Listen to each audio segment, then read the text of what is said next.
Halo, selamat petang saudara. PSSI resmi perkenalkan John Herdman sebagai pelatih baru Timnas Garuda. Lalu mampukah Herdman mewujudkan impian pecinta sepak bola Indonesia membawa tim Garuda berkiprah di level Asia atau bahkan lolos ke Piala Dunia? Sorotan lainnya saudara, sidang citizen lawsuit ijazah Jokowi digelar di Pengadilan Negeri Solo. Bagaimana sidang citizen lawsuit akan membuktikan asli tidaknya ijazah Jokowi? Dua topik ini akan jadi sajian utama Sapa Indonesia malam kali ini. Saya Friska Clarissa. Dan saya Raditya Putro, membersamai Anda di Sapa Indonesia malam hari ini.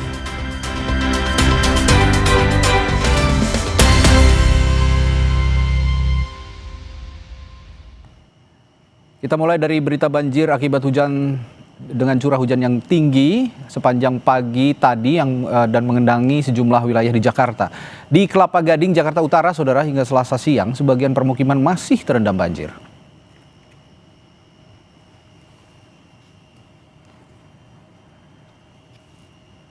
Dari pantauan udara, banjir masih merendam permukiman warga di Kampung Rawa Indah, Kelurahan Pegangsaan 2, Kelapa Gading, Jakarta Utara. Ketinggian banjir di wilayah ini hingga Selasa siang mencapai 15 cm. Meski ketinggian air mulai surut, namun beberapa warga masih bertahan di lokasi pengungsian, mengantisipasi jika banjir kembali datang.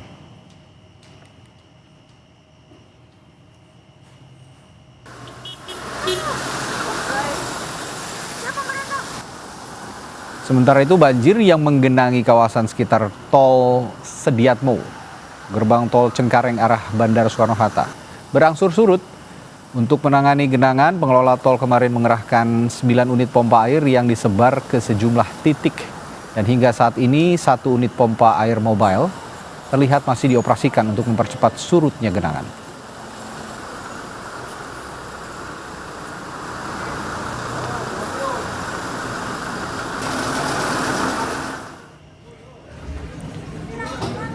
Banjir yang menggenangi kawasan Kampung Rawa Indah, Pegangsaan 2, Kelapa Gading juga menyisakan masalah. Ini membuat sampah yang mengalir ke kali meluap ke permukaan. Petugas PPSU berjibaku untuk membersihkan sampah agar tidak menumpuk. Setidaknya ada 320 kepala keluarga di RT 6 RW 3 Pegangsaan 2 yang terdampak banjir. Sementara 61 kakak mengungsi ke sejumlah titik.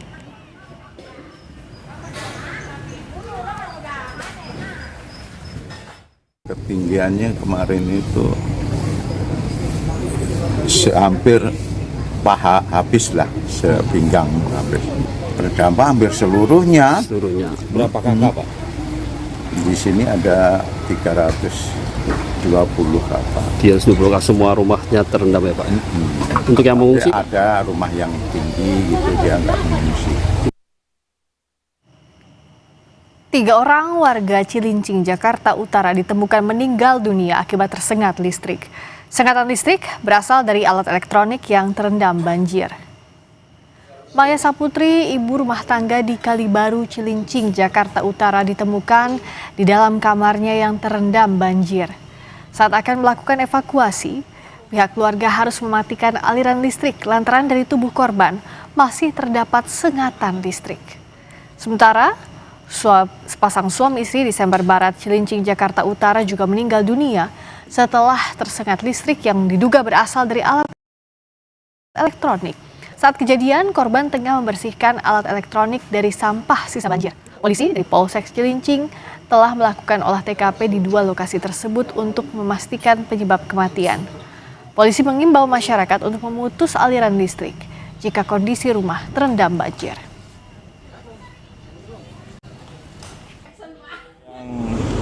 Meninggal karena terserang arus listrik ada 3 orang, 1 di Kalibaru dan 2 orang suami istri ada di Sember Barat RW 8. Nah, kami juga sudah menghimbau juga kepada warga-warga yang lain agar selalu berhati-hati, baik itu terhadap waspada banjir maupun arus sengatan listrik. Dari penyidik sudah melakukan olah TKP, di mana memang dari pihak warga secara detail tidak mau memperpanjang lagi permasalahan ini, sehingga dari keluarga menerima bahwa si korban meninggal karena serangan listrik. Untuk mengetahui kondisi terkini dari sejumlah wilayah di Jakarta pasca diguyur hujan, saat ini kita sudah bergabung dengan jurnalis Kompas TV Fedriska Ananda dan juru kamera Andika Ahdiat dari Tol Sediatmo, dan juga ada Stefanus Wangge dari Cilincing, Jakarta Utara. Saya ke Fedriska terlebih dahulu. Rizka, dari pagi hingga siang kita memantau bahwa di Tol Sediatmo arah Bandara Soekarno-Hatta itu masih tergenang banjir. Kalau sore ini seperti apa kondisinya, Rizka?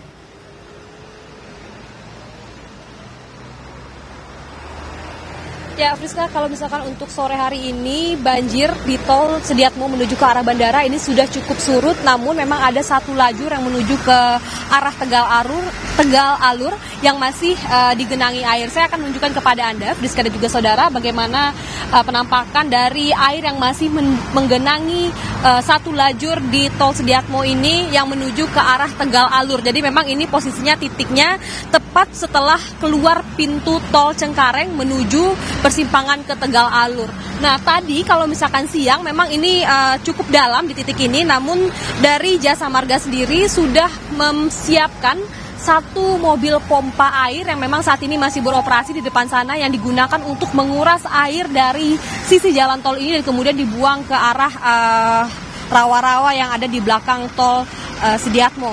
Nah, tapi yang menjadi catatan juga, Friska, ketika kami juga menuju ke tempat saat ini kami melaporkan, yang menjadi catatan adalah juga terjadi perlambatan sebetulnya dari arah tol dalam kota menuju ke arah Tol Sediatmo. Karena memang meskipun tidak digenangi banjir, namun ini terjadi perlambatan karena pertemuan arus dari tol dalam kota bertemu dengan arus dari arah tol Pluit, sehingga memang terjadi perlambatan. Namun ketika titik ini sudah terlewati dari arah tol dalam kota ataupun dari arah Pluit menuju ke arah bandara ini sudah lancar. Nah, ini adalah tadi jalan menuju ke arah Tegal Alur. Kalau misalkan untuk ke arah bandara bisa kami sampaikan untuk saat ini sudah kembali normal.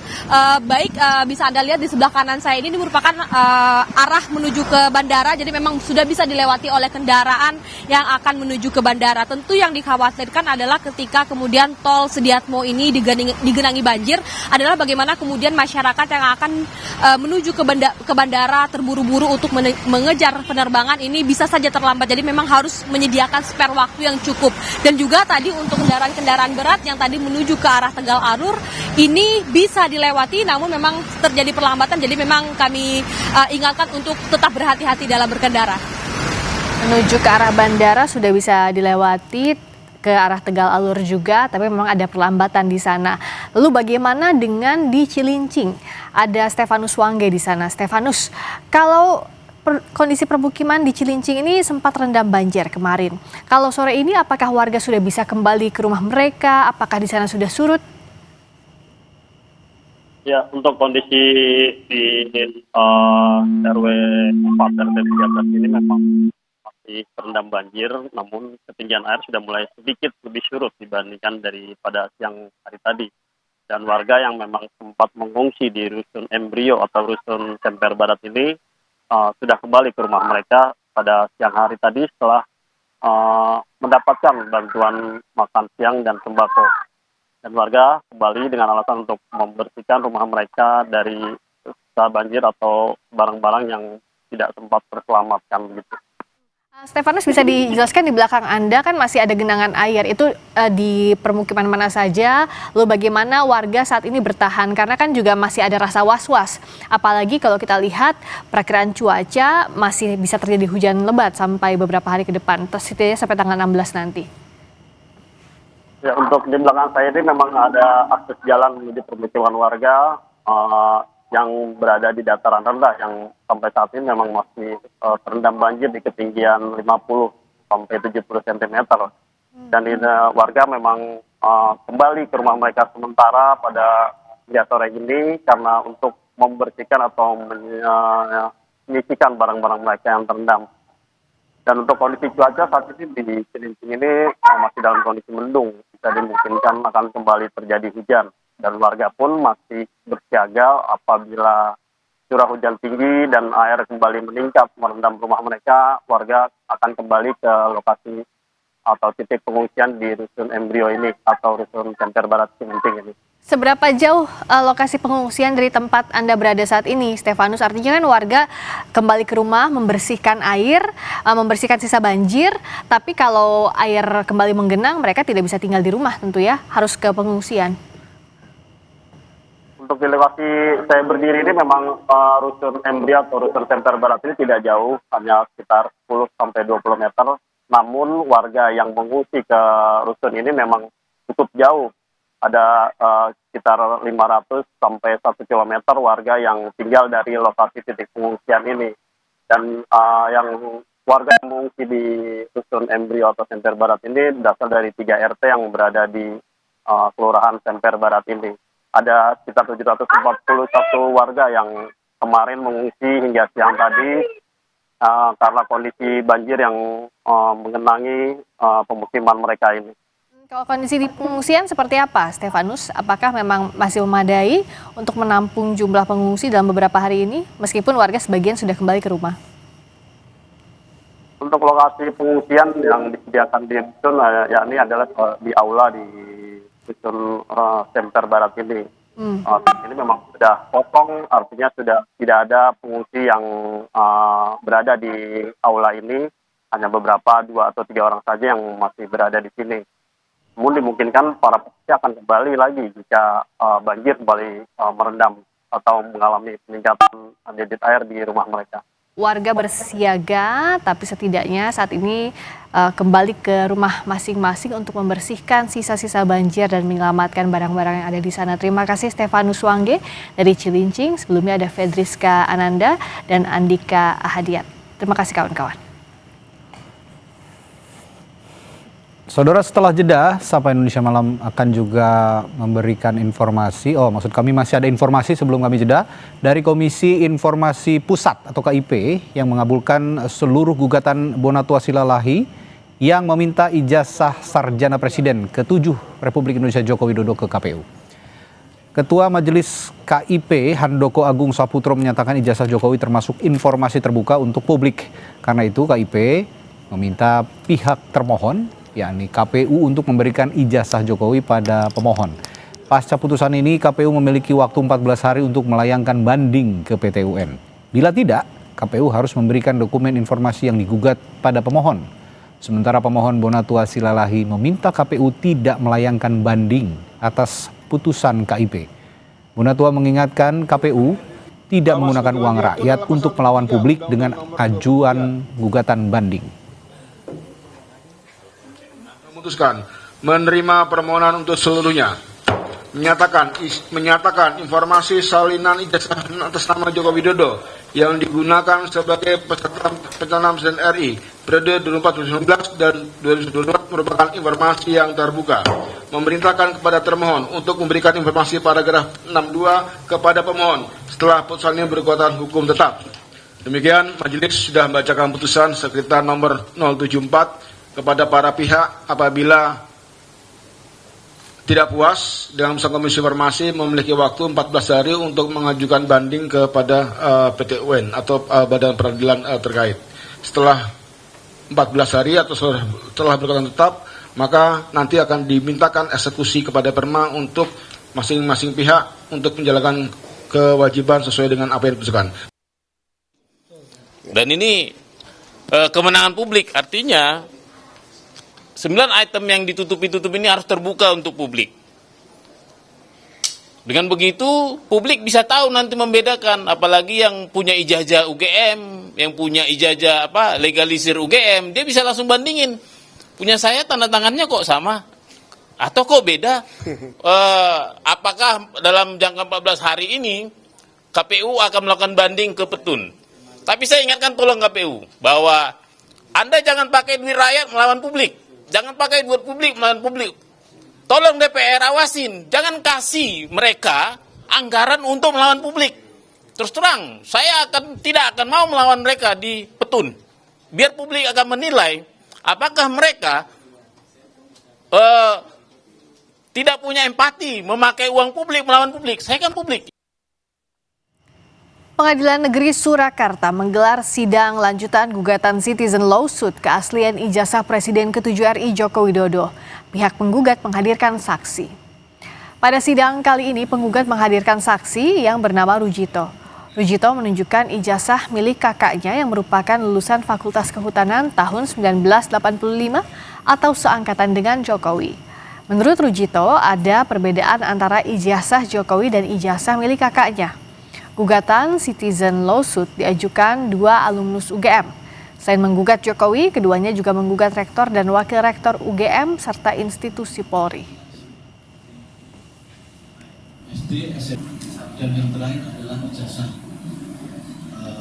yang dipunyai oleh pengadilan adalah tempat edukasi, pengadilan, tempat benteng terakhir keadilan. Dan kita membuktikan hari ini tempat menemukan kebenaran kalau itu ijazahnya 100% adalah palsu. Ya, jadi tidak ada. Terus yang ketiga ini yang sangat menarik.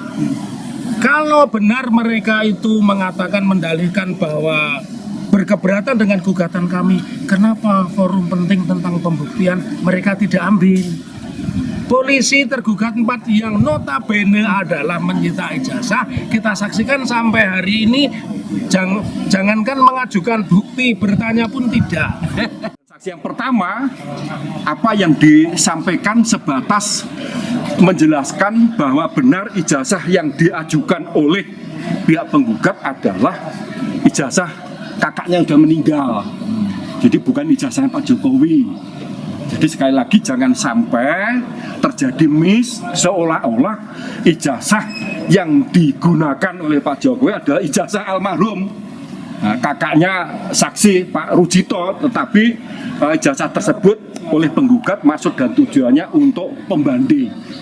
Nah, namun demikian setelah saya tanyakan tentang kapan ijazah itu dikeluarkan, terdapat tanggal dan bulan yang berbeda. Saudara, mantan Wakapolri Komjen Purnawirawan Ugroseno yang bersaksi di persidangan meyakini foto yang ada di ijazah Jokowi yang selama ini beredar bukanlah foto Jokowi. Ugro menyoroti masalah materai di ijazah. Beda jam saya ketemu Pak Jokowi pernah berhadapan dekat gitu. Tapi begitu lihat foto kok beda seperti itu. Akhirnya saya lihat foto saya waktu SD, saya cari-cari sendiri nih. Oh ini mirip saya ini. SMP masih mirip nih, lebih mirip. SMA lebih mirip lagi ya. Udah gitu aja. Enggak mirip berapa sih? Enggak ada kemiripannya sama sekali. Mata saya loh, enggak tahu kalau mata saya salah. Terkait dengan pembanding yang disampaikan tadi dari ijazah pembanding dari saksi yang pegang itu, apakah beda atau memang dari dulu memang semacam itu keluarnya dengan adanya materai itu? Loh, itu beda berapa bulan? Yang bulan mudanya materinya 500. Tapi yang diduga yang punya Pak Jokowi tadi materinya cuma 100.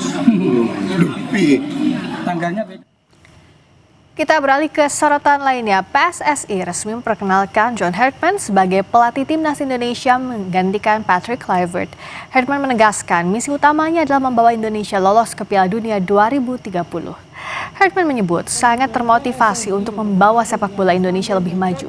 Ia menyatakan bukan hanya melatih, dia juga ingin memahami secara menyeluruh soal budaya masyarakat dan seluruh potensi sepak bola Indonesia. Herdman bilang Indonesia sudah siap melangkah ke level selanjutnya karena Indonesia memiliki 280 juta penduduk yang sebagian besar mencintai sepak bola. Ia pun ingin membawa Indonesia ke level selanjutnya, yaitu Piala Dunia. Herdman pernah membawa Kanada lolos ke Piala Dunia 2022. Ia ingin mengulang itu bersama Indonesia dan itu yang menjadi motivasinya setiap hari. And I want to be here when this country takes that step. I was there in Canada when we took our step. For the women and the men, I want to be here. This is one of the most exciting opportunities in world football. It's not about ranking. It's not about these teams had better players or you could do this at this World Cup. There is a big opportunity here in Indonesia to go somewhere no group of men or fans have been before, and that's to a FIFA World Cup. That's the mission. Every day I wake up, every day I get out of bed, everything I'll be thinking about, other than my family, will be qualifying this team for a World Cup, putting the steps in place. Pelatih baru timnas Indonesia John Herdman menyebut telah menghubungi 60 pemain untuk mendapatkan perspektif soal kualifikasi Piala Dunia lalu. John Herdman menyebut dia akan mempelajari kegagalan timnas justru untuk memperbaikinya. Karena itu, tahap pertama yang ia lakukan adalah mendengar dari seluruh pemangku kepentingan sepak bola, membuat rencana baru untuk melakukan aksi. I've already started communicating with the captain and some of the key leaders. I've contacted over 60 players to let them know that I'm here, I'm watching. And then it's building that team around the team, Dr. Milan, etc., who will support a raise in standards and bring the qualification habit that Indonesia has been missing. So the work over the last 15, 20 years of my experience has been qualifying teams for Olympic, World Cups. It's about seeing what's missing in that habit and building it.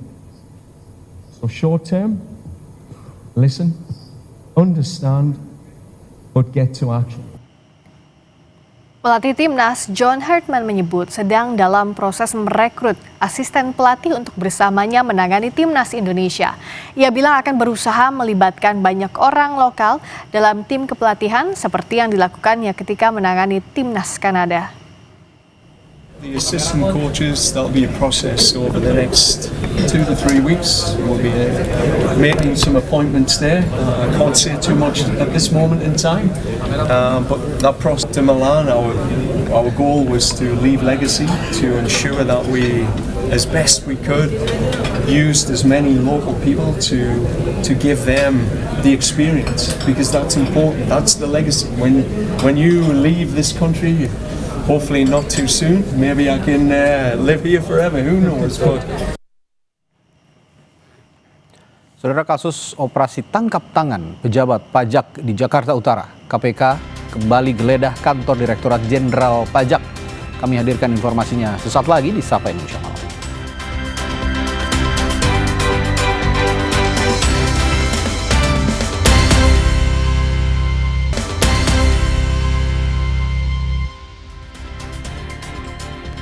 Saudara, KPK kembali melakukan penggeledahan di kantor Direktorat Jenderal Pajak hari ini. Penggeledahan berkaitan dengan penyidikan kasus operasi tangkap tangan pejabat pajak di Jakarta Utara. Juru bicara KPK Budi Prasetyo sebut, penggeledahan dilakukan sejak Selasa pagi, penggeledahan di kantor Direktorat Jenderal Pajak Jakarta. Penyidik mencari bukti tambahan, maksud kami, dari penggeledahan yang dilakukan sebelumnya. KPK juga fokus melacak aliran uang dari perkara ini.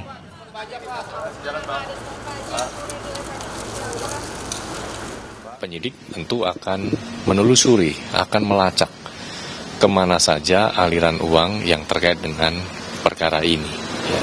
Oleh karena itu, hari ini penyidik melanjutkan kegiatan penggeledahannya di kantor pusat Ditjen Pajak di Jalan Gatot Subroto. Saat ini penyidikan penggeledahan masih berlangsung. Tentu penyidik mencari bukti-bukti tambahan untuk mempertebal, untuk memperkuat dari apa yang sudah didapatkan dari penggeledahan sebelumnya. Kita ke sorotan lainnya, polisi menangkap pelaku pembunuhan seorang terapis spa. Korban sebelumnya ditemukan meninggal dunia di kamar indekosnya di Kota Bekasi, Jawa Barat.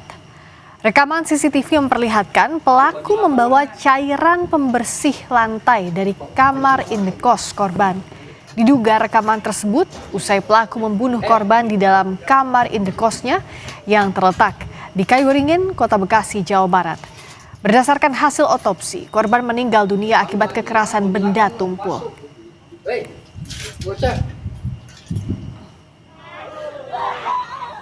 Dalam waktu 24 jam, polisi akhirnya menangkap pelaku yang merupakan suami siri korban. Polisi menyebut motif pelaku karena cemburu, dan sebelum pembunuhan antara korban dan pelaku sempat terjadi cekcok. Akibat perbuatannya, kini pelaku terancam hukuman penjara maksimal 15 tahun. Pelaku setelah korban meninggal, pelaku merasa tertekan dan ingin membunuh diri sendiri dari pelaku dengan cara yang bersangkutan minum cairan tersebut dan kemudian mengakibatkan muntah. Tapi ini masih kita dalami, kita memastikan dengan hasil laboratorium forensik terhadap muntahan, apakah muntahan yang bersangkutan ataupun dari korban. Saudara, dugaan penganiayaan tenaga kesehatan oleh keluarga pasien terjadi di Puskesmas Kecamatan Batuan, Kabupaten Sumeneb, Jawa Timur.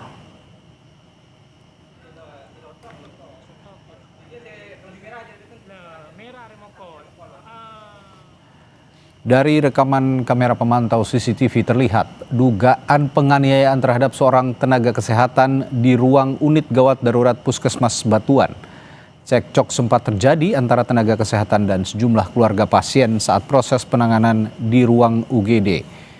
Polisi menyatakan peristiwa berawal ketika seorang korban kecelakaan dibawa ke puskesmas untuk mendapatkan perawatan medis dan tenaga kesehatan mendahulukan pasien lainnya. Polisi telah melakukan pemeriksaan terhadap sejumlah saksi dan mendalami bukti rekaman CCTV. Sempat terjadi cekcok antara pihak perawat dengan pihak keluarga pasien, karena perawat itu mendahulukan pihak yang emergensi sedangkan pihak yang luka-lukanya tidak terlalu parah agak di posisi ke belakang dulu, sehingga tidak terima pihak keluarga korban. Akhirnya dari cekcok terjadilah kasus penganiayaan tersebut. Lebih dari 2 pekan gelombang unjuk rasa terus bergejolak di berbagai kota di Iran. Pemerintah Iran menuding Amerika Serikat dan Israel di balik aksi protes tersebut. Ulasannya usai jeda.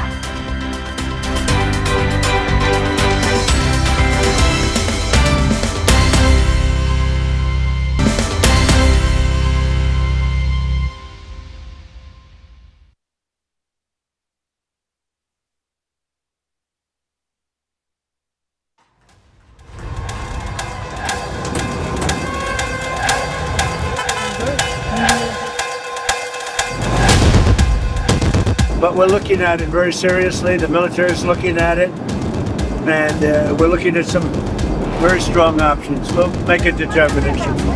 If they do that, we will hit them at levels that they've never been hit before. آمدن ساختمان متعلق به کشور خودشون رو خراب کردن. مثلا فرض کنید فلان ساختمان دیواری رو خراب کردن برای اینکه دل رئیس جمهور آمریکا خوش بود. شما برید پشت مردمی که نشون دادین تو غزه چجور پشت مردمی نشون دادین تو کشورهای دیگه هنوز خونشون رو سر و صورتتون هست و این حرفا رو میزنید. این بیشتر شبیه یک لطیفه است تا یه حرفه. Bahwa demonstrasi ini dilakukan oleh generasi baru yang tidak mengalami pahitnya masa monarki absolutnya Shah Reza.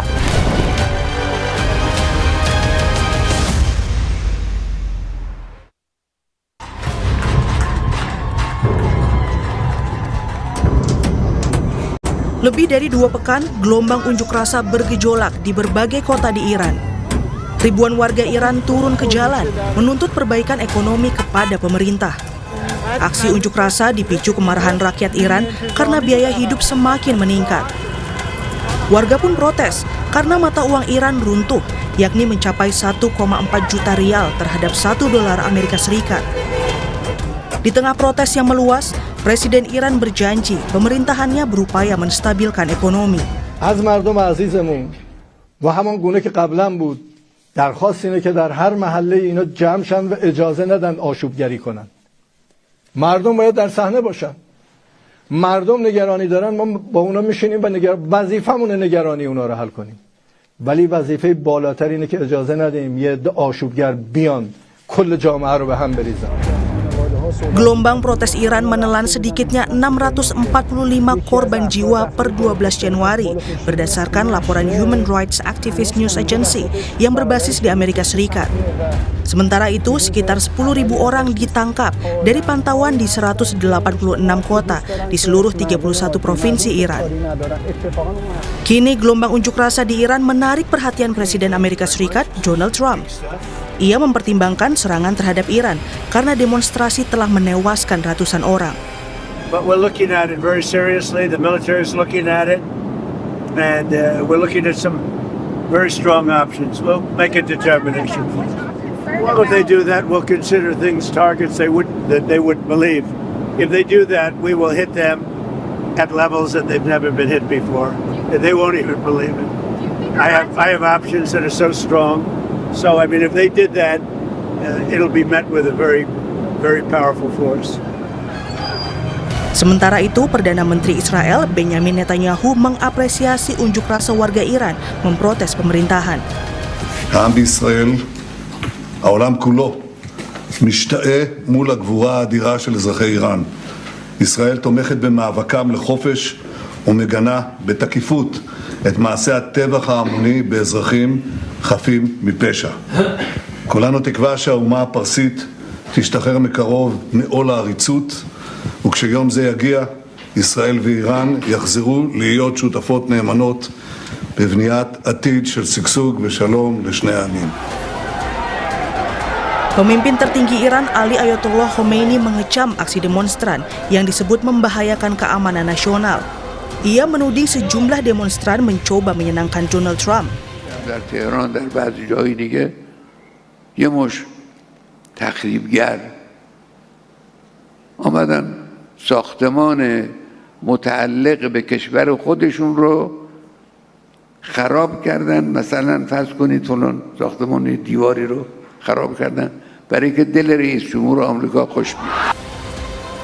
Kini unjuk rasa besar-besaran mendukung pemerintah juga bergulir di berbagai wilayah Iran. Demonstran pro pemerintah Iran menyindir niat Amerika Serikat yang mengambil tindakan terhadap pemerintah Iran karena ratusan warga sipil tewas saat unjuk rasa. Pasalnya, Amerika Serikat bersikap berbeda terhadap Gaza. شما برید پشت مردمی که نشون دادین تو غزه چجور پشت مردمین، نشون دادین تو کشورهای دیگه هنوز خونشون رو سر و صورتتون هست و این حرفا رو میزنید. این بیشتر شبیه یک لطیفه است تا یه حرفه. Sementara itu, Parlemen Iran memperingatkan fasilitas militer Amerika Serikat di wilayah Timur Tengah akan jadi sasaran jika Amerika Serikat menyerang Iran. Kini ibu kota Iran, Tehran, nyaris lumpuh. Berbagai fasilitas rusak dan pemerintah Iran juga memutuskan koneksi internet. Sebelumnya, pada Juni 2025 lalu, Amerika Serikat sempat menyerang Iran saat konflik negara tersebut dengan Israel. Pakar Hukum Internasional Universitas Indonesia, Hikmahanto Juwana menilai Amerika Serikat hingga Israel diduga menunggangi gelombang protes pemerintahan Iran. Hal ini dapat berkaitan dengan pemimpin monarki Iran sebelumnya, Shah Reza Pahlavi, yang berpotensi ingin menggulingkan rezim Ayatollah Khomeini. Yang menunggangi itu bahkan tidak Amerika Serikat, tetapi dari pihak Israel yang melakukan Mossad ya, mendorong memang dari pihak masyarakat untuk bisa menggulingkan pemerintahan yang sah. Belum lagi dari Reza Pahlavi yang mungkin dari luar negeri beliau sudah ingin kembali ke Iran dan mengambil kekuasaan tersebut karena sudah tuduhannya itu Amerika Serikat dan Israel. Mereka akan melakukan serangan ke Israel maupun Amerika Serikat, pangkalan di Timur Tengah, dan ini akan mendekatkan dunia pada Perang Dunia Ketiga. Karena kekhawatiran kita, Iran tidak sendirian, tetapi juga didukung oleh negara-negara lain. Di sisi lain, Duta Besar Republik Indonesia untuk Iran periode 2012 hingga 2016, Dian Wirenjurit, mengungkap demonstran unjuk rasa yang bergulir sepanjang 2 pekan belakangan adalah generasi baru Iran. Ia mengungkap generasi tersebut tak mengalami masa monarki Shah Reza Pahlavi yang dekat dengan Amerika dan sekutunya sebelum akhirnya revolusi Iran terjadi tahun 1979. Ketika revolusi Iran itu mereka lepas dari rezim monarki, itu suatu perubahan yang total dari yang otoriter yang rakyat itu bahkan nyawanya pun tidak ada harganya di mata tentara Amerika ketika itu masih bersahabat dengan Amerika di sana, diganti dengan suatu rezim yang mengakui hak-hak kemanusiaan. Nah, generasi sekarang itu generasi baru yang hidup hanya ketika sanksi sedang berlangsung. Mereka hanya tahu hidup berat gara-gara sanksi. Mereka pikir sanksi itu disebabkan oleh pemerintah Iran, padahal sanksi itu disebabkan oleh negara asing, dalam hal ini Amerika dan sekutu-sekutunya. Di tengah gelombang unjuk rasa di Iran, kelompok masyarakat di berbagai belahan dunia juga turun ke jalan, menyerukan solidaritas pada rakyat Iran. Salah satunya di jalan-jalan kota Den Haag, Belanda. Mereka menuntut masa represi dan ketidakpastian ekonomi serta politik berakhir. Sebab kerusuhan di Iran telah menyebabkan berbagai fasilitas umum rusak dan pemadaman koneksi internet di seluruh negeri. Here today to be the voice of the people in Iran, because the internet has been closed down and it's a tactic by the Iranian regime that they're applying with every demonstration, protest. They will shut down the internet, they will disconnect Iranian people from what is happening. Protes solidaritas terhadap rakyat Iran juga digelar di Perancis. Ratusan demonstran berpawai di tengah kota Paris. Para demonstran prihatin atas kerusuhan di Iran yang menewaskan ratusan korban. Unjuk rasa juga terjadi di Italia. Ratusan demonstran pro-Syah menyerukan kembalinya monarki di luar konsulat Iran di Milan, Italia. Sementara itu, pemerintah Amerika Serikat telah memperingatkan warga negaranya untuk meninggalkan Iran seiring aktivitas pesawat tempur Amerika Serikat meningkat di pangkalan udara Qatar yang berjarak sekitar 200 km dari Iran.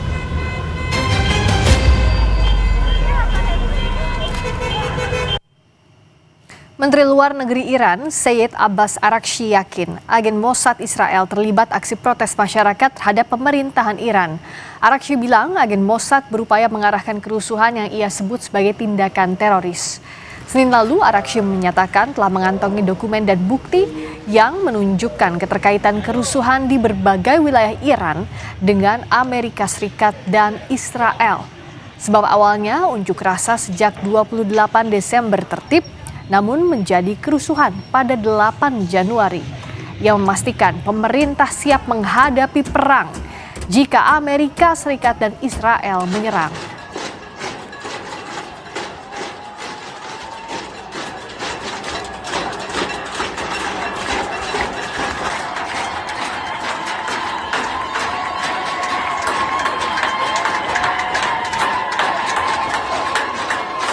صداهای ضبط شده‌ای داریم از پیام‌هایی که از خارج از کشور برای این عوامل تروریستی آمده بود که شما در بین تظاهر کنندگان شلیک بکنید. اسناد و مدارک زیادی داریم که حاکی از دخالت هم آمریکا و هم اسرائیل در این حرکت تروریستی هست.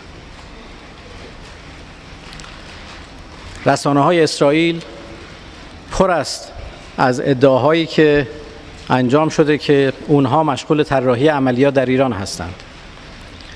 آقای پومپئو که فرد کمی نیست، رئیس سازمان CIA بوده در زمان آقای ترامپ. ایشون توییت زده و میگه که من سال جدید رو به ایرانیانی که در خیابان‌ها هستند و به مأمورین موساد که در کنار اونها حرکت میکنند تبریک میگم. John Hartman, pelatih baru Timnas Garuda. Bagaimana pelatih asal Inggris ini akan membawa Timnas ke Piala Dunia? Kita bahas usai jeda di Sapa Indonesia Malam.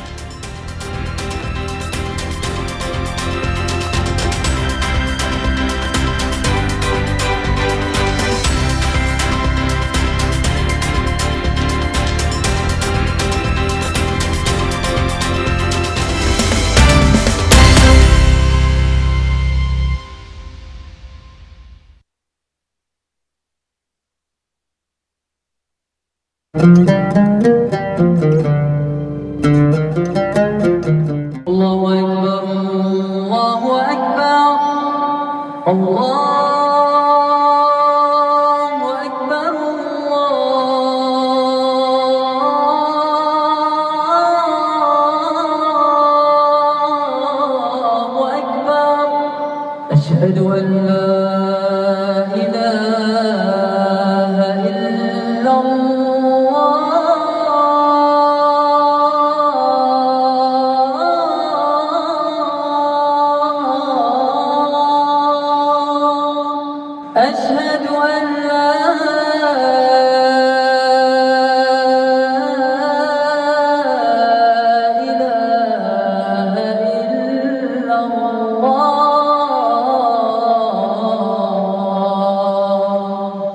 أشهد أن محمدا رسول الله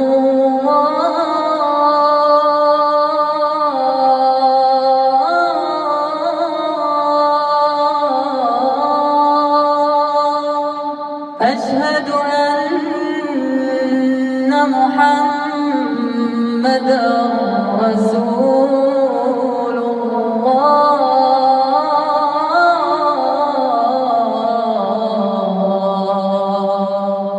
حي على الصلاة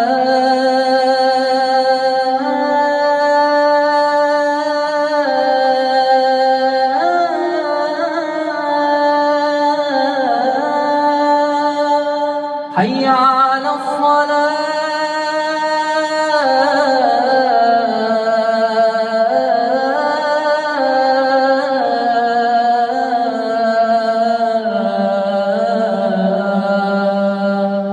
حي على الفلاح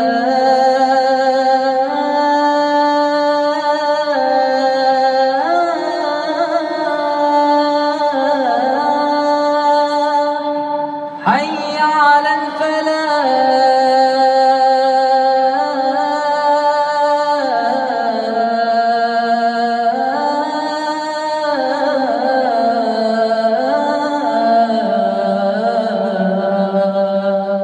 الله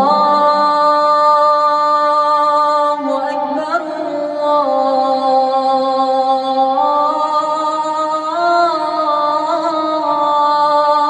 الله أكبر لا إله إلا الله.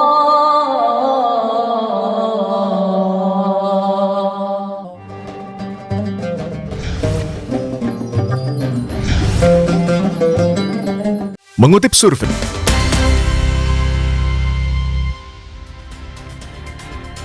Saudara, PSSI resmi memperkenalkan John Herdman sebagai pelatih timnas Indonesia menggantikan Patrick Kluivert, dan Herdman menegaskan misi utamanya adalah membawa Indonesia lolos ke Piala Dunia 2030.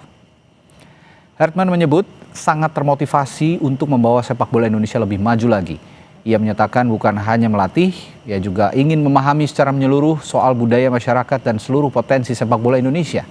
Herdman bilang, Indonesia sudah siap melangkah ke level selanjutnya karena Indonesia memiliki 280 juta penduduk yang sebagian besar mencintai sepak bola. Ia pun ingin membawa Indonesia ke level selanjutnya, yakni tentu saja Piala Dunia. Herdman pernah membawa Kanada lolos ke Piala Dunia tahun 2022 dan ia ingin mengulang itu bersama Indonesia. Dan itulah yang menjadi motivasinya setiap hari.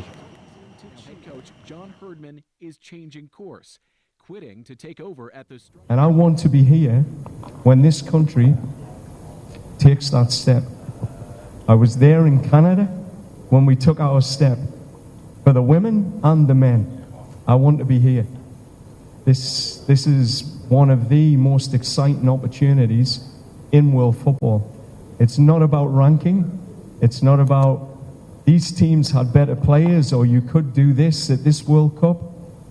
There is a big opportunity here in Indonesia to go somewhere no group of men or fans have been before, and that's to a FIFA World Cup. That's the mission.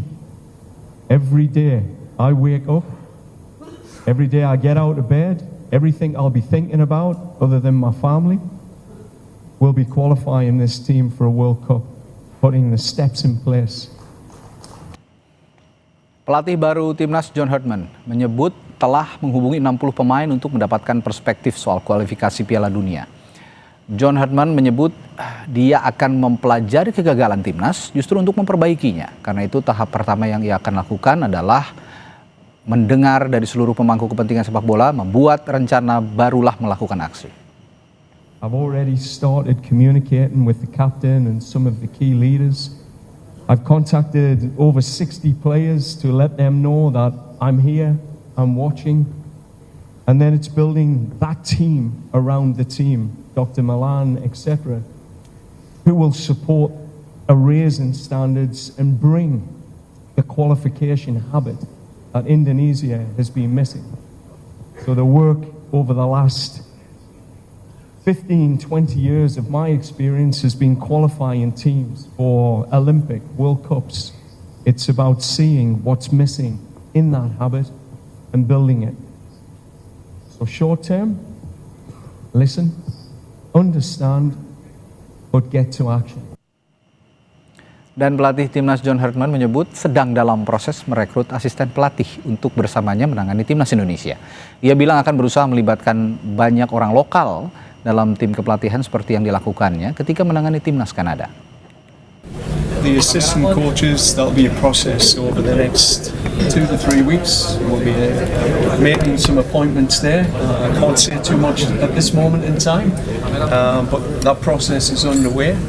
The local staff, the analysts, some of the sports science, etc. We will commit our time in Canada with Dr. Milan. Our goal was to leave legacy, to ensure that we, as best we could, used as many local people to give them the experience, because that's important. That's the legacy. When you leave this country, hopefully not too soon, maybe I can live here forever, who knows, but PSSI resmi memperkenalkan John Herdman sebagai pelatih baru timnas. Nah, apakah ini perubahan besar ataukah optimisme baru lagi? Kita akan bahas bersama manajer timnas Sumarji dan juga analis sepak bola Ihsan Mahar yang telah hadir di studio. Selamat malam Pak Marji, Mas Ihsan. Malam juga. Iya, selamat malam Mas. Pak Marji, saya ke Pak Marji dulu. Satu kalimat dulu pertanyaan untuk Pak Marji. Kenapa harus John Herdman? Jadi kalau ditanya kenapa harus John, yang pertama ini sudah melalui proses yang sangat panjang. Ya. Dikarenakan memang kami ingin dari PSSI menginginkan memilih pelatih yang sesuai dengan karakter apa yang kita inginkan, sesuai dengan budaya kita dan mau mengerti tentang budaya kita. Dikarenakan kan kita ini tidak hanya memikirkan bagaimana pemain-pemain lokal, tetapi juga kita harus memikirkan pemain-pemain dari diaspora, sehingga itu kita jadikan satu untuk bisa menjadi kekuatan yang sangat besar. Dikarenakan kan memang tujuan kita untuk memilih John ini adalah goalnya adalah untuk 2030 untuk Piala Dunia. Ya, lolos ke Piala Dunia. Oke, itu apa ya? Main target begitu ya. Target utama memang 2030, tapi ada momen-momen sepak bola besar yang juga akan dilalui oleh John Herdman mulai dari bulan Maret ya, kalau salah ya, bulan Maret, lalu juga nanti Piala Asia dan lain sebagainya. Saya ke Bung Ihsan kalau gitu. Ini pertanyaan yang saya tadi lontarkan di awal. Ini perubahan besar untuk sepak bola Indonesia atau hanya optimisme baru? Karena kalau optimisme baru kita sudah pernah mengalaminya ya di era STY, Patrick Kluivert dan sebelum-sebelumnya. Iya, saya masih melihat ini karena saya melihat supporter juga tidak terlalu hype seperti kita tahu ketika era Patrick Kluivert ini seperti di era Sintayong di akhir 2019 lalu. Jadi semua masih wait and see, semua masih menunggu. Jadi kita bisa bilang sekarang masih ada asa baru atau ada harapan baru di timnas Indonesia karena kita punya mimpi besar ke Piala 2030. Tapi saya tekankan juga di sini bahwa yang tadi Reddy juga sebutkan bahwa masih ada di antara itu masih seharusnya ada jangka pendeknya. Terlepas kita punya mimpi besar ke Piala Dunia, tapi di tahun ini kita ada FIFA Series yang saya rasa itu akan menjadi bagaimana kita melihat permainan Herdman seperti apa. Apa yang ada di benaknya yang tadi dia sampaikan, cita-cita dia untuk timnas. Yang kedua juga kita punya di pertengahan tahun ini di bulan Juli nanti ada Piala ASEAN Championship atau kejuaraan ASEAN yang itu sangat bisa menjadi setidaknya menghilangkan Herman dari bayang-bayang pendahulunya. Karena kita tahu belum ada pelatih yang bisa membawa kita juara di kejuaraan ASEAN yang sudah lama kita nantikan. Jadi memang kita setidaknya kalau Herman seandainya di pertengahan tahun ini langsung bisa memberikan trofi juara, turnamen bergengsi di level Asia Tenggara atau level regional, tentu ini akan jadi sangat-sangat positif dan tentu akan meningkatkan dan mencintai supporter akan lebih mencintai Herman, terutama untuk menyambut di Piala Asia 2027. Begitupun juga di kualifikasi Piala Dunia yang mulai kira-kira September atau Oktober 2027. Pak Marji tadi langsung mengutarakan main targetnya. Target utamanya adalah Piala Dunia 2030. Tapi tadi kata Bung Ihsan ada event-event yang harus dilalui oleh John Herman yang juga harus dilalui dengan kesuksesan gitu. Nah, apakah PSSI juga memasang target langsung ke Piala Dunia atau memang ada fokus bertahap seperti yang diutarakan Bung Ihsan tadi, Pak Marji? Begini, pelatih itu kita juga harus bisa menyampaikan itu secara realistis. Ya. Kalau kita tidak realistis, terlalu berbicara membumbung tinggi, nanti hasilnya tidak sesuai, itu kan juga akan jadi masalah. Maka yang bisa saya katakan, sejak awal kami interview kepada John berkaitan dengan event-event yang memang di luar kualifikasi Piala Dunia, itu juga menjadi keinginan kita semua untuk bisa mendapatkan prestasi sesuai apa yang diharapkan. Tetapi yang harus diingat bahwa semua itu kan butuh tahap yang penyesuaian yang memang membutuhkan waktu. Contoh saya karena kebetulan juga dari awal dulu dari Sintayong saya juga ikut, sehingga saya tahu betul tahapan itu harus dilalui gitu. Kalau kita langsung menginginkan dalam bulan Maret, habis itu bulan Juni AFF kita ditarget untuk juara, ini ya saya sudah tidak bisa bicara apa-apa gitu. Kenapa? Karena kalau berbicara target di tim ya, sekali lagi target di tim, tentu kami juga menginginkan yang terbaik, ya kepengennya juara gitu. Tapi target di tim kan gitu ya. Tetapi kalau kita berbicara jangka panjang, semua itu ada tahapannya. Semua ada tahapannya. Jadi sekali lagi ini butuh pengertian kita semua. Jangan sampai pelatih baru datang di target Maret harus menang semuanya. Terus nanti berikutnya AFF harus juara. Ya ini kan ya saya juga tidak bisa berkata apa-apa kalau begitu. Artinya sebenarnya begini, saya perlu sampaikan. Intinya bahwa tadi setelah preskon itu kan saya sudah bicara panjang lebar sama John berkaitan dengan apa yang terjadi di timnas mulai dari kualifikasi round 1 sampai dengan round 4. Saya bercerita tujuannya supaya tahu kondisi realnya sehingga bisa dijadikan evaluasi John untuk memperbaiki. Dan baiknya si John sendiri ternyata dia sudah mengikuti itu semua apa yang saya sampaikan dan dia langsung menyampaikan kepada saya, Pak Marji, inilah kemarin itu kekurangannya, harusnya balance-nya itu dilakukan sehingga semua menurut saya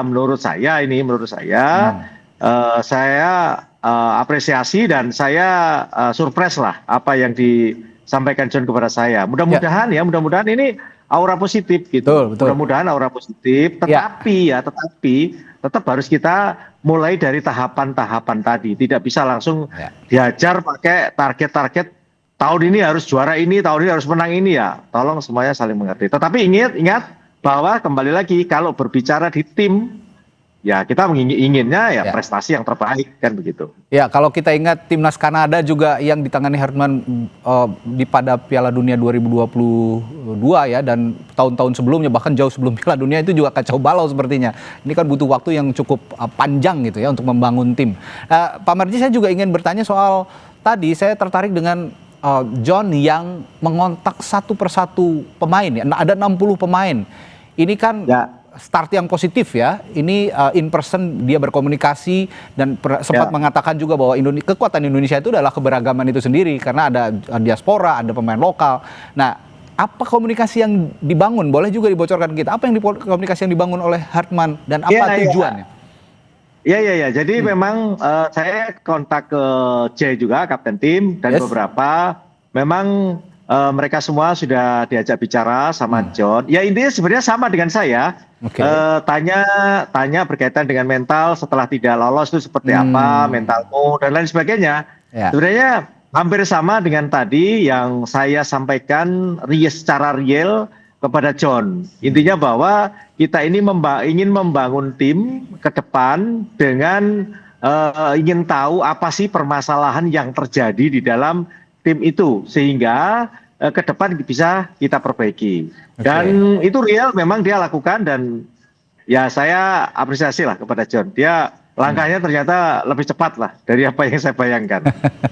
Ya, ini first impressionnya memang banyak menarik simpati seperti ya publik sepak bola Indonesia. Menurut Anda apa? Ya kalau orang bilang walk the talk-nya John Hartman itu ya apa yang harus dibuktikan untuk pertama kali? Ya yang pasti bagaimana dia seperti tadi Pak Mari juga sebut bagaimana membenahi dulu nih kondisi mental, psikologis pemain. Kita tahu bahwa setelah perjalanan yang cukup panjang kualifikasi kemarin akhirnya berakhir dengan tanpa hal yang positif. Jadi ini tentu bagaimana memugar kembali kondisi dalam tim. Kita tahu bahwa nanti di bulan Maret misalnya itu akan jadi pertemuan pertama yang akan mengumpulkan para pemain untuk laga resmi bersama timnas yang akan menjadi debut Hartman bersama anak asuhnya.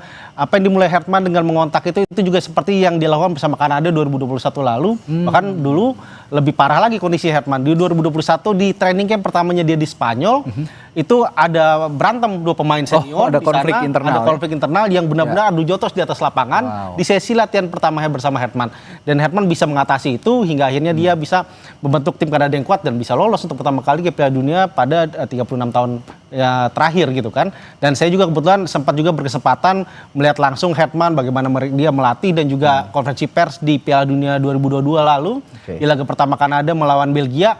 Memang pelatih ini terlihat santai tapi perangannya tuh sangat tegas di atas lapangan. Bagaimana dia punya ide yang ingin dia transformasikan ke anak asuhnya dan jelas apa yang dia inginkan tuh pemainnya harus bisa pahami dan dia memintanya itu tidak dengan cara yang kita tahu, cara yang otoriter atau seperti apa, tapi dia benar-benar cara modern.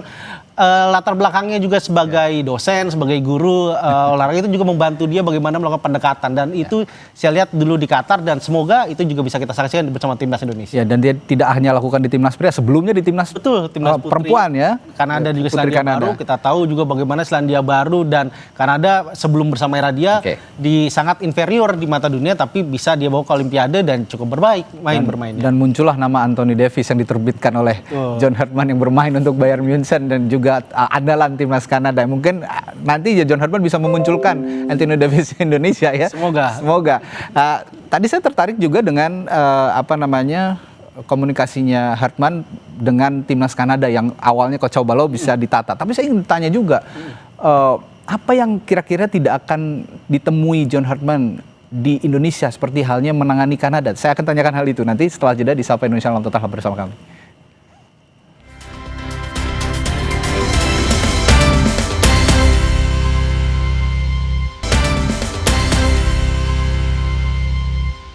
Hi coach, welcome to our family. Let's make history together. Hope to see you soon. Hi Coach Hartman, congratulations with the job. Let's achieve big things together for Indonesia and let's create big memories and again, all the best and see you soon. Hi Coach John Hartman, congratulations on the new job. We are all super excited to meet you. Let's go Garuda, let's fulfill our dreams together and sampai jumpa di Maret. Hi Coach, welcome to our national team. Glad to have you here. See you soon. Coach John Hartman, welcome to Indonesia. I want to wish you all the best. Let's make Garuda to fly higher. Halo Coach, selamat datang di Tim Nasional Indonesia. Semoga diberi kelancaran dan sukses. See you soon. Halo Coach, Beckham di sini. Selamat datang di Tim Nasional Indonesia. Bawa terbang tinggi Garuda. Hai Coach, selamat datang di Timnas Indonesia. Semoga kita bisa sukses bersama. See you soon. Hello Coach John, I am Mauro. I hope to work together soon and I wish you good luck in Indonesia. Ini sengaja banget nyantumin Beckham sama Rido yang habis Klasiko kemarin ya di GBLA.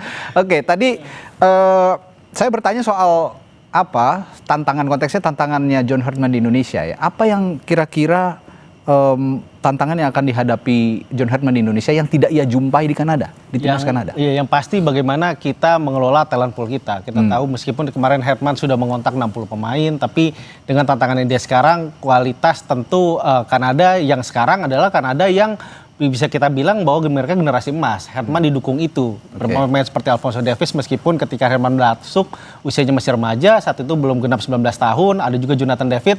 Dua pemain itu pemain paling muda yang diorbitkan Herdman, debut dan bisa mencapai caps lebih dari 39 pertandingan bersama Herdman, dan mereka itu adalah generasi yang hadir lewat pembinaan di Eropa, dan itu pun juga yang bisa, semoga itu jadi tantangan terbesar Herdman menurut saya, bagaimana dia mengasuh talent pool.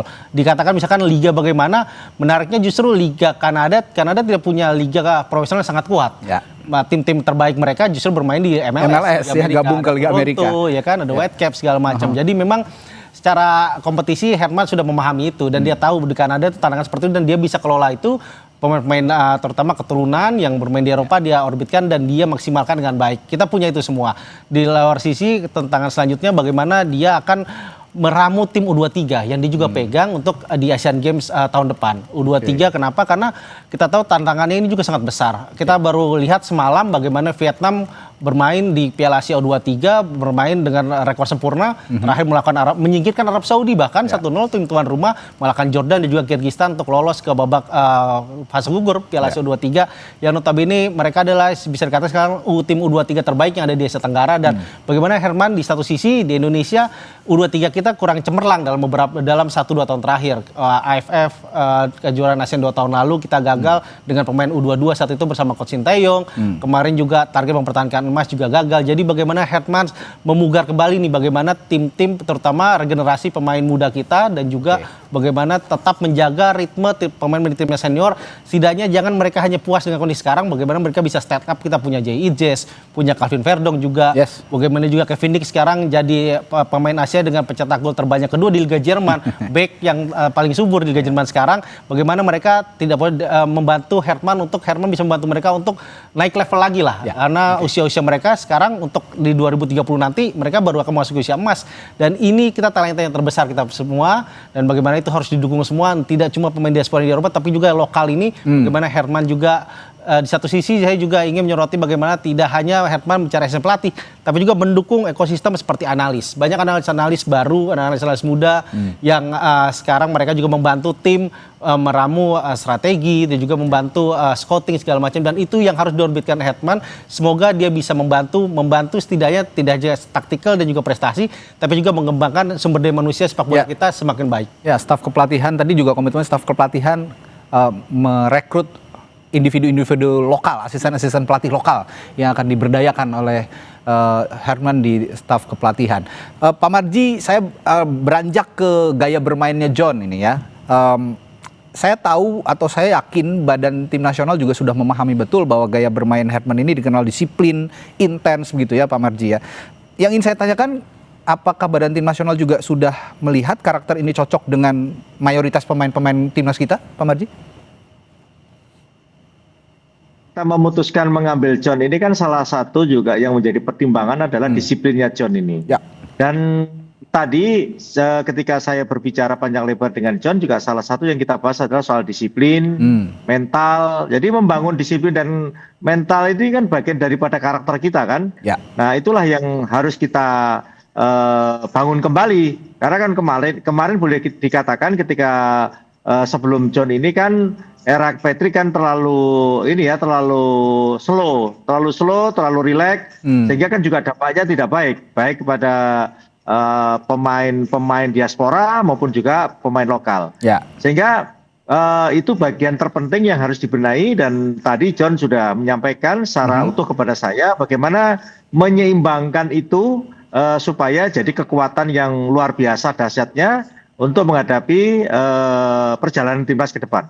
Oke, Bung Ihsan, saya masih bicara soal gaya permainan John. Sektor yang paling cepat bisa ditingkatkan Herdman, kira-kira organisasi bertahan, transisi atau mental bertanding? Yang kira-kira? paling diutamakan Herman bagaimana bertahan dan juga transisi. Karena dua hal itu yang saya melihat bahwa saya mengamati bagaimana ketika dia melatih Selandia Baru dan juga Kanada Timnas Putra, bagaimana dua hal itu menjadi kunci dari permainan. Karena Herman akan bermain mengutamakan direct play, jadi dia butuh back yang kuat dengan formasi 3 back sejajar dan 5 ketika bertahan. 3-4-3 dan 3-5-2 adalah formasi yang paling favorit dia gunakan ketika terutama menghadapi tim-tim yang secara notabene kualitas permainan lebih baik. Dan kita di Indonesia menghadapi tim-tim Asia dengan target besar Piala Dunia 2030 tentu akan bermain seperti itu. Jadi kalau bisa dikatakan, bisa dibandingkan lebih mirip Patrick atau Milbetsin, saya melihat akan lebih mirip Sim dari main kita bersama John Herman kali ini. Oke, dengan disiplinnya yang intens ya, di berbagai lini, di sejumlah lini di sepak bola Indonesia. Saya ke Pak Marji lagi terakhir. Pak Marji, tadi kan Herman sudah menyinggung akan memberdayakan individu-individu lokal untuk asisten pelatih. Sudah ada nama-nama kira-kira yang dibidik sama dia, Pak Marji? Ya, sudah. Jadi ya? kita juga berbicara kaitannya dengan siapa sih asisten-asisten yang akan dipakai atau mendampingi John. Saya sudah sampaikan cukup banyak di kita. Dan sesegera mungkin besok atau lusa akan saya kasihkan nama-namanya. Dan setelah itu dia nanti John akan hunting, ya akan datang ke pertandingan-pertandingan di Liga Super kita, sehingga nanti akan dia tahu dan dia mungkin akan bicara langsung, karena intinya bahwa saya akan menyampaikan beberapa nama dibarengi dengan statistik kinerjanya asisten-asisten atau pelatih-pelatih yang saat sekarang ini ada di beberapa klub, baik itu Liga 1 maupun Liga 2. Ya. Nah, setelah itu nanti John akan interview masing-masing, akan dilihat dari semua sisi. Intinya John sangat terbuka sekali dan memang akan dibutuhkan banyak pelatih lokal yang akan mendampingi John. Oke, satu lagi terakhir, benar-benar terakhir nih Pak Marji. John nanti diberi keleluasaan untuk menentukan pemain nggak Pak Marji ya? Termasuk soal misalnya ada kemungkinan naturalisasi baru gitu. Iya, tadi juga bicara. Jadi intinya sebenarnya selama ini kita tidak pernah intervensi berkaitan dengan itu. Pure semuanya 1000% itu adalah pilihan pelatih.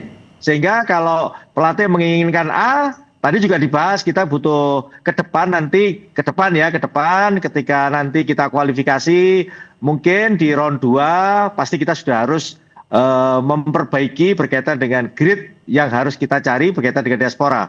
Sehingga ke depan John akan betul-betul mencari dan dia akan berbicara sendiri dengan pemain yang diharapkan bisa bergabung dengan kita. Intinya bahwa kita berikan keleluasaan seluas-luasnya kepada John untuk memilih pelatih, untuk memilih pemain diaspora dan juga memilih asisten pelatihnya dia. Ya, akhir Januari udah bisa lengkap staf kepelatihan ya Pak Marji ya? Ya, mungkin kalau akhir Januari kayaknya masih terlalu mepet ya. Saya masih belum bisa memberikan jawaban yang pasti. Intinya sih mari kita berikan John keleluasaan untuk benar-benar memilih begitu ya orang-orang yang tepat yang bisa mendampinginya, termasuk juga scouting pemain-pemain yang pas dipilih untuk berbagai event internasional yang akan dihadapi oleh Timnas Indonesia. Terima kasih Pak Marji sebagai Ketua Badan Tim Nasional Indonesia dan juga Ihsan Mahar, analis sepak bola dari Harian Kompas, sudah berbagi analisis dan perspektifnya malam hari ini. Terima kasih, sampai jumpa lagi. Terima kasih. Saudara, sidang lawsuit ijazah Jokowi digelar di PN Solo. Lalu bagaimana persidangan ini akan membuktikan keaslian ijazah Jokowi? Kita ulas sesaat lagi di Sapa Indonesia Malam.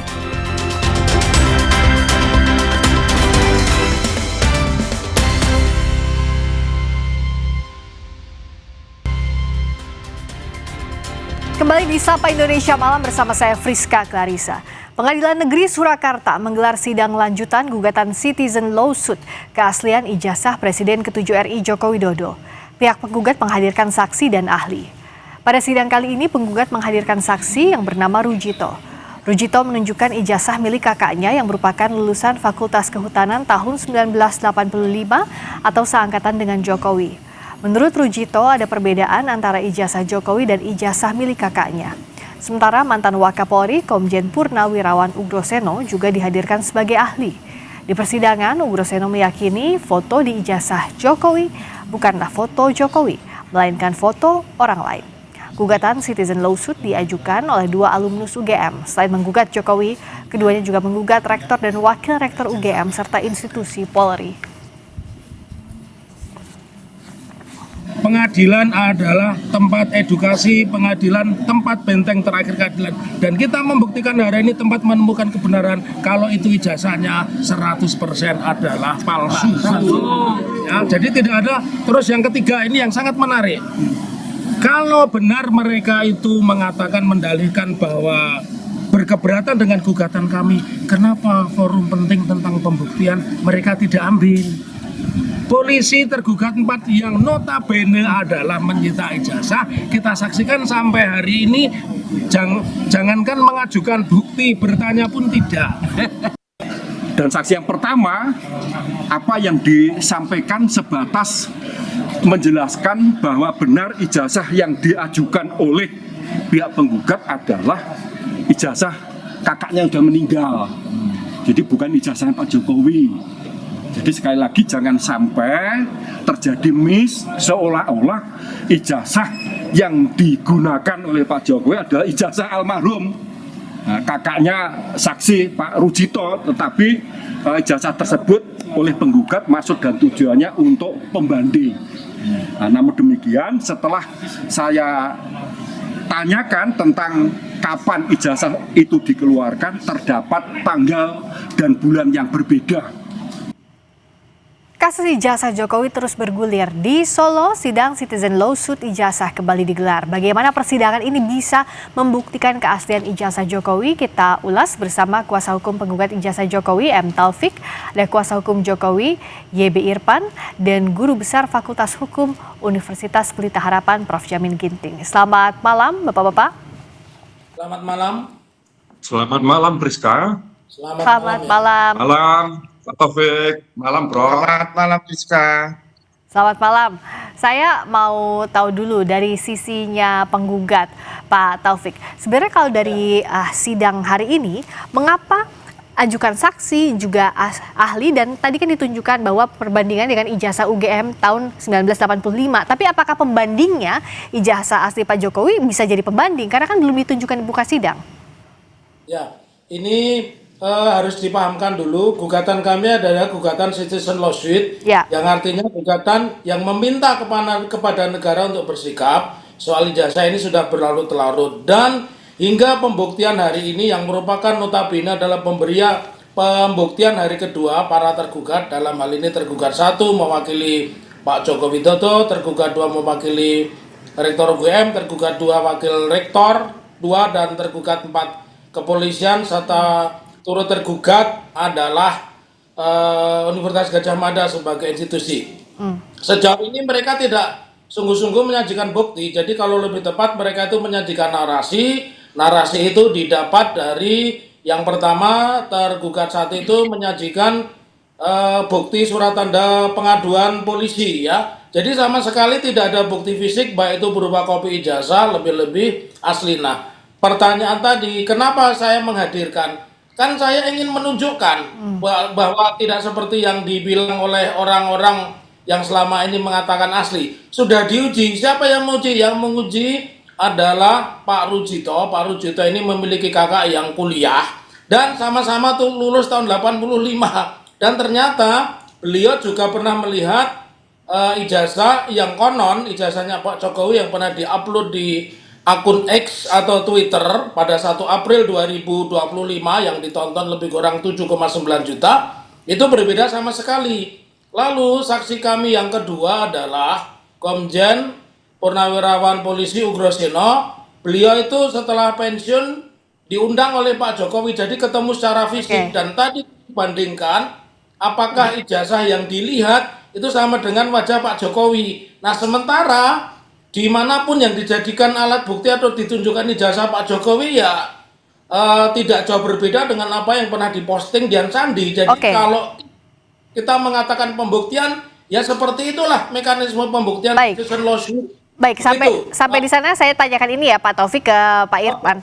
Di sidang tadi masih diragukan soal fotonya Pak Jokowi dianggap tidak sama, pun juga ijazahnya berbeda dengan kawan seangkatannya di 1985. Tadi juga Pak Taufik bilang bahwa yang sejauh ini tidak ada pembuktian secara bukti kuat, tapi adanya narasi. Silakan Pak Irfan. Terima kasih, Priska.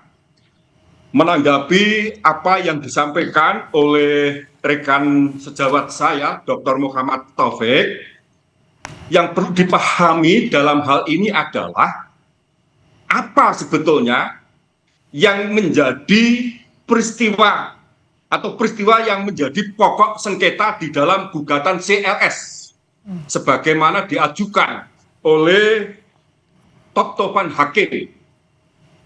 Nah, kalau kita cermati secara seksama bahwa peristiwa hukum yang menjadi pokok sengketa adalah mengenai tindakan Pak Jokowi yang menolak secara tegas untuk memperlihatkan ijazah asli kepada tim pembela ulama dan aktivis. Pertanyaannya adalah, apakah salah? Apakah merupakan suatu perbuatan melawan hukum? Apakah merupakan onreh mati gedang? Tindakan yang dilakukan oleh Pak Jokowi untuk tidak memperlihatkan ijazah asli kepada tim pembela ulama dan aktivis. Karena secara hukum Pak Jokowi tidak ada kewajiban untuk memperlihatkan ijazah itu kepada TPUA. Mengingat TPUA adalah bukan merupakan suatu institusi yang diberi kewenangan sebagaimana layaknya aparat penegak hukum. Untuk itu, karena segala dalil-dalil gugatan yang disampaikan oleh penggugat, kami selaku Tegas 1, selaku kuasa hukum Pak Jokowi menyangkal secara tegas sesuai HIR 163 justru penggugat yang harus membuktikan. Baik. Inilah pernyataan yang perlu kami sampaikan kepada Saudara Taufik. Baik, Prof. Jamin, jadi dalam persidangan ini apa yang harus dibuktikan? Karena kan kasus ini berjalan secara pidana, ada juga citizen lawsuit-nya sedang berjalan. Apa Prof. Jamin dan bagaimana beban pembuktiannya? Ya, sedikit saya jelaskan dulu ya. Apa sih esensi daripada citizen lawsuit itu? Nah, citizen lawsuit itu adalah kedudukan yang mengajukan gugatan itu adalah warga negara atau kelompok warga negara. Tergugatnya siapa? Tergugatnya adalah pemerintah atau negara atau penyelenggara negara. Jadi nggak bisa individu, organisasi masyarakat. Kedudukannya sebagai negara atau penyelenggara negara. Objek gugatannya apa? Objek gugatannya adalah karena negara lalai atau negara atau penyelenggara negara melakukan perbuatan melawan hukum oleh negara. Nah, itu esensinya dari gugatan lawsuit. Tujuannya adalah apa? Untuk kepentingan publik, bukan ganti rugi. Ya. Jadi yang tergugat di sini ya harus bisa membuktikan kalau dalam penyelenggaraan negara dia sudah berdasarkan asas-asas pemerintahan yang baik, sudah melakukan suatu perbuatan yang baik. Nah, ini beda dengan kasus pidana tentunya, beda dengan kasus yang sebelum-sebelumnya. Jadi pada saat ini yang perlu dibuktikan oleh penggugat ini, ada enggak kewajiban dari UGM sebagai suatu lembaga institusi yang harus menunjukkan keaslian, atau Dirjen Dikti, atau orang-orang yang memiliki kewenangan untuk itu, apakah Polda, apakah Polri, bukan kepada pribadi Pak Jokowi yang bukan lagi sebagai penyelenggara negara. Nah, kalau dari Pak Taufik, karena kalau bicara soal gugatan lawsuit ini, sebelumnya kan UGM sudah pernah bilang, rektornya, bahwa ijazah Pak Jokowi menurut UGM adalah asli. Apa yang membuat Anda masih harus dibuktikan atau membuktikan ini di persidangan lewat gugatan citizen lawsuit? Ya, pertama saya koreksi dulu. Kita tidak menggugat Jokowi sebagai pribadi. Jangan lupa, Jokowi atau Pak Jokowi itu adalah entitas yang berada di Danantara. Danantara itu adalah lembaga negara. Jadi tidak bisa yang analisa mengatakan pribadi, siapa yang menggugat pribadi. Lalu yang kedua, kami juga menggugat yang namanya Rektor Universitas Gadjah Mada. Kami menggugat Wakil Rektor. Kami menggugat Kapolri. Kenapa? Karena institusi itulah yang menyatakan mereka memiliki jasa sah. Bahkan kepolisian itu menyita di dalam proses pelaporan, maka menjadi satu keanehan begitu. Kenapa sampai berlarut-larut bahwa negara yang seharusnya menyelesaikan isu tentang ijazah ini secepat mungkin, bahkan tadi rekan JB Irfan itu mengatakan akan meminjam kepada Polri, padahal Polri kami gugat, jadi tidak ada lubang yang lolos yang lewat dari gugatan kami. Nah, tujuannya kenapa tadi menjawab pertanyaan Anda, selama ini hanya narasi, misalkan Rektor itu mengatakan meyakini, ini kan bukan ajaran kebatinan, kenapa diyakini? Ijazah itu kan sesuatu bukti yang secara fisik maupun diuji dengan cara apapun itu kan satu hal yang mudah. Lalu yang kedua, kenapa hingga hari ini kepolisian tidak pernah menunjukkan, bahkan membuktikan pun tidak, alih-alih membuktikan bertanya pun tidak, maka makin meyakinkan kepada kita bahwa tidak ada yang salah dengan gugatan citizen lawsuit. Jadi itulah argumen kami, dan kami menjawab apa yang disampaikan rekan Irfan bahwa di dalam gugatan perdata itu tergugat pun mendalihkan juga, itu bisa dilihat di pasal 1865 KUH Perdata atau 164 HR dan 283 RBG. Jadi mendalihkan itu juga membuktikan, bukan hanya penggugat. Kalau begitu kan berarti gugatan kami ini kemungkinan besar dikabulkan. Begitu pendapat kami. Terima kasih. Pak Irfan juga, apakah meyakini bahwa gugatan ini akan dikabulkan kalau tadi versinya Pak Taufik, dan dianggap bahwa pihak Anda sejauh ini lebih banyak melempar narasi terkait dengan pembuktian ini? Tapi jawabnya usai jeda di Sapa Indonesia Malam.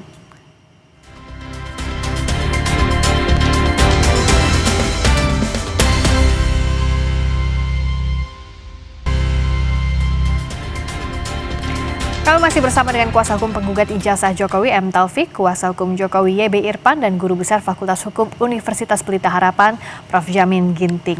Saya lanjutkan lagi, Pak Irfan. Dianggap sejauh ini pembuktiannya tidak memuaskan karena dianggap narasi-narasi yang disampaikan. Nah, dari pihak Anda bagaimana untuk meyakinkan ini dan menjawabnya lewat untuk menjawab gugatan citizen lawsuit yang dilayangkan oleh Pak Taufik dan kawan-kawan, Pak Irfan?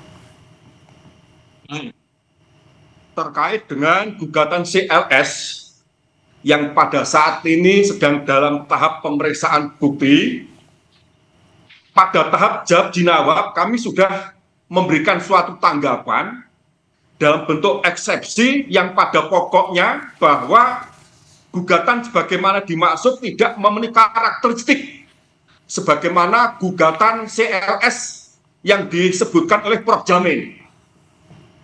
Sebab kalau saya perhatikan dari peristiwa hukum yang disengketakan, ini bukan lagi mengenai tindakan pemerintah atau penyelenggara negara yang karena lalai memenuhi atas hak-hak daripada warga negara. Begitu juga pihaknya, Pak Jokowi dalam hal ini bukan lagi sebagai pejabat negara, melainkan sebagai warga negara biasa. Kemudian kalau saya perhatikan dari petitumnya atau hal-hal yang dimohonkan agar diputus oleh majelis hakim, bukan lagi dalam bentuk kebijakan yang harus diambil oleh penyelenggara negara dengan harapan jangan sampai hak-hak warga negara yang selama ini terabaikan terulang kembali, melainkan tuntutan yang dimaksud sebatas yang pertama menyatakan para tergugat perbuatan melawan hukum, kemudian menyatakan agar Pak Jokowi menyampaikan pernyataan maaf kepada penggugat. Memangnya siapa itu penggugat? Pak Jokowi supaya minta maaf. Nah, inilah menurut saya kesalahan yang sangat fatal sehingga tidak memenuhi karakteristik daripada gugatan CLS, sehingga wajar kami sampai saat ini merasa optimis dan meyakini eksepsi yang sudah masuk pada pokok perkara oleh majelis hakim tentu saja akan mempertimbangkan. Demikian, Priska. Baik, saya ke Prof. Jamin. Bagaimana dalam pembuktian di persidangan kalau dalam eksepsinya disebutkan bahwa ini error in persona, tidak tepat yang tergugatnya, lalu juga obscur libel atau ada kabur gugatannya itu. Seperti apa, Prof. Jamin? Dan jikalau ini dikabulkan, apa yang akan terjadi? Jika tidak dikabulkan, apa yang akan terjadi? Ya, tentu karena ini spesifik ya. Sampai saat ini kita belum punya undang-undang nih terkait dengan gugatan lawsuit ini ya. Tidak ada undang-undangnya. Jadi acuannya hanya HIR saja begitu ya. Nah, jadi kalau hukum acara yang digunakan memang hukum acara keperdataan ya. Artinya dalam konteks ini kalau eksepsinya dikabulkan, tentu maka gugatan dinyatakan NO ya. NO, jadi tidak dapat diterima. Kenapa tidak diterima? Karena objek yang dimohonkan tidak sesuai dengan karakteristik dari permohonan gugatan lawsuit tadi. Tadi sudah disampaikan. Sebenarnya tuntutan utama daripada citizen lawsuit ini apa sih? Tujuan utamanya adalah supaya itu pemerintah melakukan tindakan yang diharapkan sesuai dengan keinginan dari masyarakat ya, tindakan ya, bukan ganti rugi, bukan uang begitu ya. Lalu melakukan perubahan terhadap kebijakan yang selama ini dianggap salah atau bertentangan, dan juga ada pemenuhan hak konstitusi dari warga negara tersebut. Nah, salah satu kalau tadi disampaikan oleh Pak Taufik terkait dengan meminta informasi publik, sebenarnya itu sengketa informasi publik yang sudah pernah juga diperiksa pada sistem informasi publiknya, waktu itu sudah dilakukan. Jadi saya mengira apa yang menjadi kewajiban negara yang harus dilakukan untuk membuka apakah benar ada ijazah atau tidak, ini lebih spesifik ya. Jadi kepentingan publik yang dimaksudkan itu yang mana?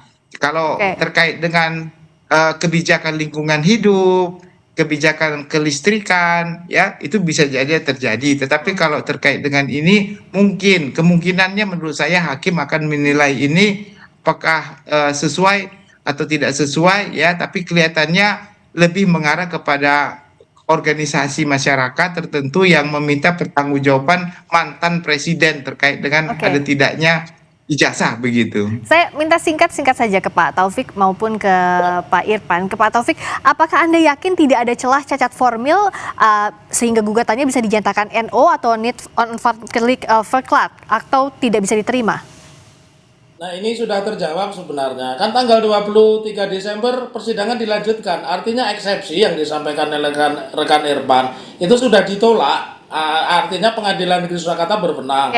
Lalu hari ini ada kabar bagus. Bonatua itu permohonannya diterima dan termohon dalam hal ini mantan presiden ke-7 itu untuk menundukkan ijazahnya. Lalu saya menggarisbawahi apa yang disampaikan oleh Prof. Jamin Ginting bahwa hukum itu selalu ada yang namanya escape clause, jalan keluar. Jadi tidak ada mengatakan tidak ada hukumnya. Jadi sudah jelas putusan KIP pusat dan ditolaknya eksepsi serta berlanjutnya pemeriksaan itu merupakan sebuah angin segar, begitu. Terima kasih. Kalau Pak Irfan, singkat saja, Anda meyakini bahwa masih ada celah untuk cacat formil? Kami meyakini dan sekaligus koreksi pernyataan yang disampaikan oleh rekan kami Muhammad Taufik bahwa terkait dengan eksepsi yang ditolak adalah kompetensi mengenai kewenangan mengadili atau kewenangan absolut. Namun demikian, selain kompetensi absolut yang pada saat ini telah dinyatakan tidak dikabulkan, masih terdapat eksepsi lain, yakni eksepsi obscur libel, kemudian gugatan tersebut diajukan masih bersifat prematur, oleh karena notifikasi yang disampaikan sebelum 60 hari itu sudah diajukan gugatan, kemudian gugatan tersebut menurut pendapat saya terjadi error impersona, mengingat Pak Jokowi bukan lagi sebagai penyelenggara negara, tetapi di dalam gugatan CLS ini ditarik sebagai pihak tergugat satu. Terima kasih. Prosesnya masih berlangsung. Persidangan CLS ini atau citizen lawsuit ini sekaligus juga jadi pendidikan hukum untuk publik. Kita akan lihat kemana arahnya, apa yang jadi putusan hakim. Terima kasih kuasa hukum penggugat ijazah Jokowi, Pak M. Taufik, kuasa hukum Pak Jokowi, Pak Yabi Irfan, Guru Besar Fakultas Hukum Universitas Pelita Harapan, Prof. Jamin Ginting. Selamat malam. Terima kasih. Malam, Prof. Berikutnya, saudara, salah satu gunung paling aktif di dunia, Kilauea di Hawaii, kembali erupsi. Informasinya sesaat lagi.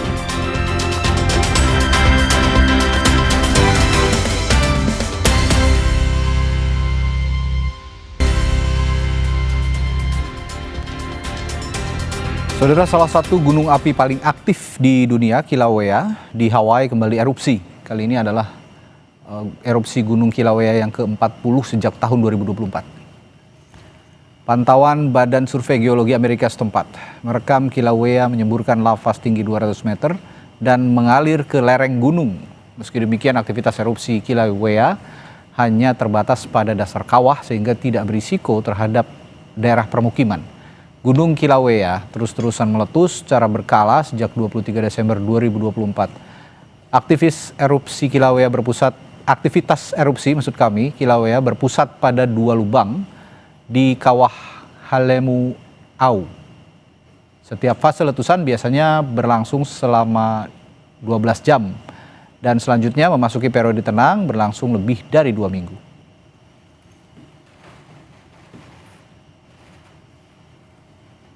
Berikutnya, saudara, lomba balap perahu naga di atas es menarik perhatian wisatawan di kota Fushun, Tiongkok. 3.000 lebih penonton ikut menyaksikan olahraga tahunan setiap musim dingin ini. Sejumlah atlet dari berbagai tim berlomba-lomba menyeberangi sungai beku di kota Fushun. Kompetisi ini merupakan rangkaian Liga Super Perahu Naga di atas es tahun 2025-2026 yang diselenggarakan di berbagai kota wilayah timur Tiongkok. Tak seperti balap perahu di atas air, balap perahu naga punya tantangan sendiri, menyesuaikan kondisi es yang licin dan menguji kekompakan tim.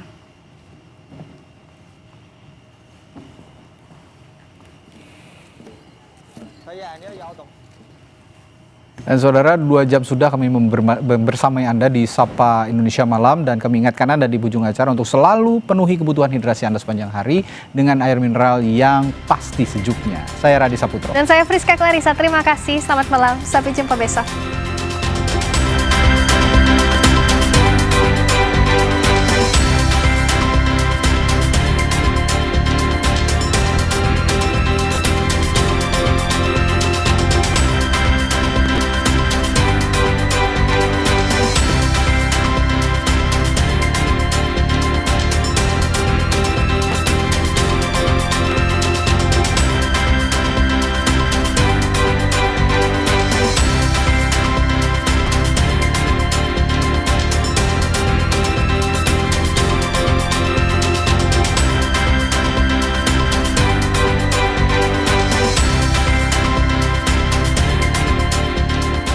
Terima kasih Anda telah menyaksikan Sapa Indonesia Malam, didukung oleh